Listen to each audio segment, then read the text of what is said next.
Әлгінде айтқан Абдулла Абдрахмановты ертіп, елдің біраз азаматтары Мағжанның да сүйегін іздеп Магаданға барған. Ақсақал есілерді 1951 жылы Колымада жерледім деп айтқан.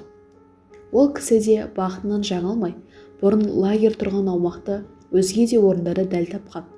Бірақ жер өзгеріп кеткендіктен ақынның дәл қай тұсқа жерленгенін тап басып көрсете алмапты.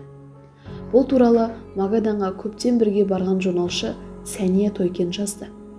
1938 жылы атылды деген Мағжанды кейінде Бауыржан Момышұлы көргені туралы дерек бар. Бауыржан Момышұлы: 1948 жылы мен Сібірдегі 59 бригада командирінің орынбасары болып тағайындалдым. Кезекті әскери жаттығулар өткізіп жүрген кезімде ну орманның арасында отқа жылынып отырған бір топ адамды көріп, маңына жақындадым. Киген киімдері біртүрлі, әсілі сотталғандар болу керек.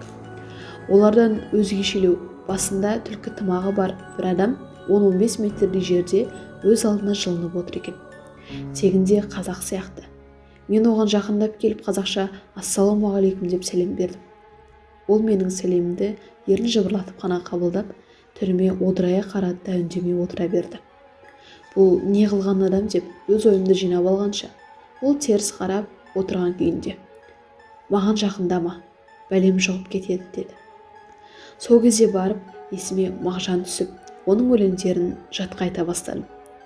Ол сәл жібіп: менің жағдайым қиын ғой, маған жақындамаған дұрыс болады. Шаман келсе, мені елге жеткіз деді. Мен оны қазақтың ақиық ақыны Мағжан екенін біліп, шамам келсе көмектескім келді. Мен 10 шақты күннің көлемінде қайта ораламын. Сол кезде дайын болып тұрыңыз дедім. 10 шақты күннен кейін уақытым болмай қайтып келе алмадым. Бір айдан кейін келсем, түрменің бастығы маған оның сал айдап суға кетіп қайтыс болғандығын айтты.